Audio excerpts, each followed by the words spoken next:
Hey budget gardeners, Vita Loca here. Join me today as we talk about how to grow alpine strawberries from seed. So let's go.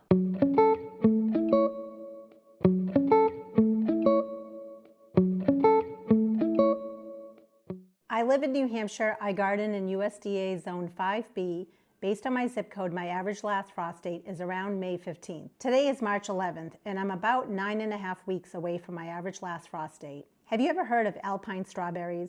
They are the sweetest, cutest little strawberries. I have them actually in my yard. I grew them from seed a number of years ago, and they are so prolific. And what I love about them is that they provide little teeny tiny strawberries for you spring, summer, into the fall months. And don't let their size fool you. Even though they're tiny, they pack a lot of flavor in one little strawberry. Oftentimes you'll find me taking a break from gardening and I'll just have a small handful of strawberries that I'm munching on because the strawberry plants just keep producing, which is wonderful. If you want to grow alpine strawberries from seed, it's a good idea to start them about 3 months before your average last frost date because they are slow to grow. By the way, if you don't know what your average last frost date is, check out the website link below, enter in your zip code, and it'll give you an idea of the date. There's also a map on there that will tell you what your average last frost date is. Or you can just do an internet search, type in what's my average last frost date, put in your location, and you can get the date that way. But remember, when it comes to starting seeds, you don't want to base it off of your hardiness zone.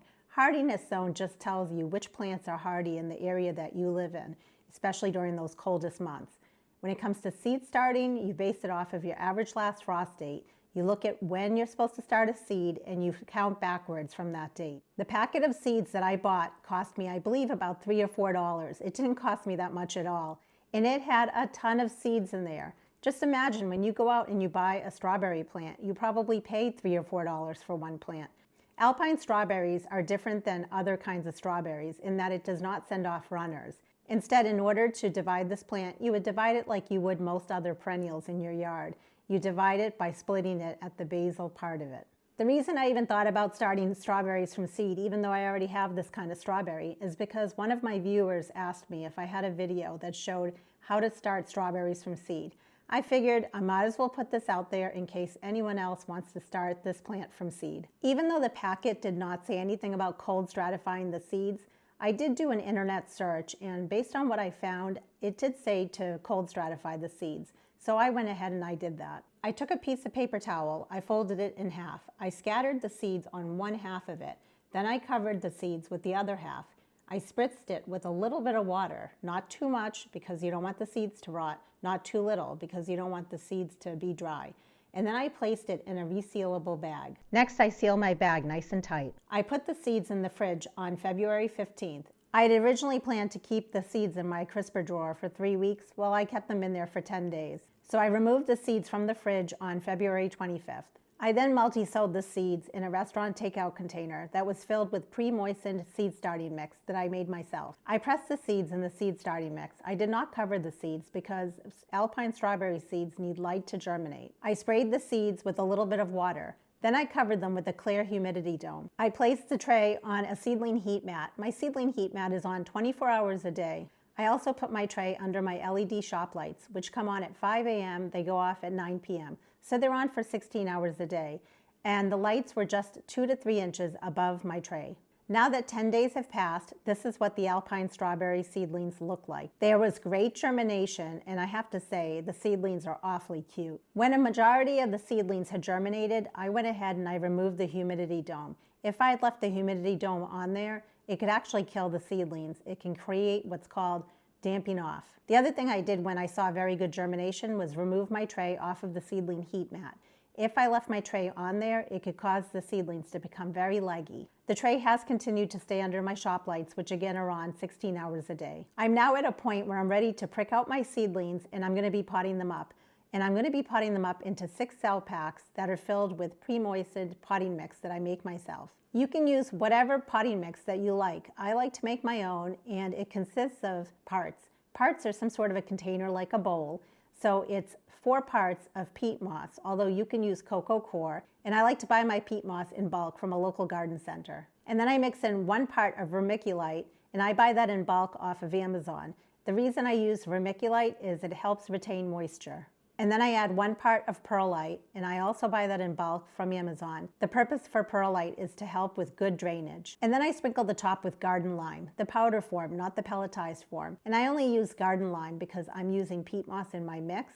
Peat moss is very acidic, and the lime helps offset the acidity. If you are going to use cocoa coir, you don't need to add the lime then. I make holes inside of the 6 cell packs so that I can easily place my seedlings into each of the holes. I then use something like a toothpick or a pen, and I very carefully prick out my seedlings.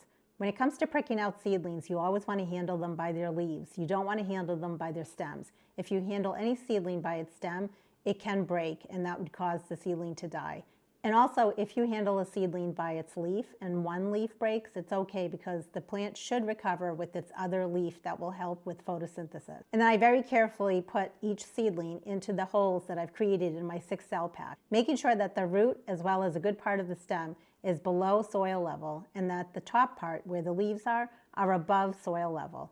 And I just push back around the base to make sure that the plant is in securely. And once I've emptied out my restaurant takeout container, if I really wanted to, I could add a spritz of water on here. I could add my humidity dome back on, and this could go back on the seedling heat mat, and it could go under my grow lights, just in case any other seeds are going to germinate. When it comes to my 6 cell packs, I like to then put them in trays. I like to use 10 by 20 trays, and they're called 10 by 20 trays because of their dimension. They are 10 inches one way by 20 inches the other way. And then I take the 10 by 20 tray that's filled with the cell packs, and that goes back under my grow lights. When it comes to watering, I like to bottom water my seedlings. If you water your seedlings from above, there's a chance you're going to introduce some sort of fungal issues like damping off. It's always a good idea to bottom water seedlings. And I have a video that I made that I'll post in the description that tells you more about my process for bottom watering seedlings. As my seedling gets bigger and it outgrows its 6 cell pack, at that point I can bump it up. I can put it in a 2-inch or even a 3-inch pot filled with potting mix. And then after the danger of frost has passed, I can go ahead and start hardening off my seedlings over a 1-week period of time, and then eventually they'll make it out into my landscape. Since I already have a ton of this plant, my plan is to sell them because I do have a backyard plant nursery, and I know a lot of times people are looking for strawberry plants. I'll be sure to make update videos as the strawberries get larger, but I'd love to know, have you ever grown strawberries from seed? And if so, which varieties have you grown? Drop it down in the comment section below. And until the next video, make it a great day with gardening.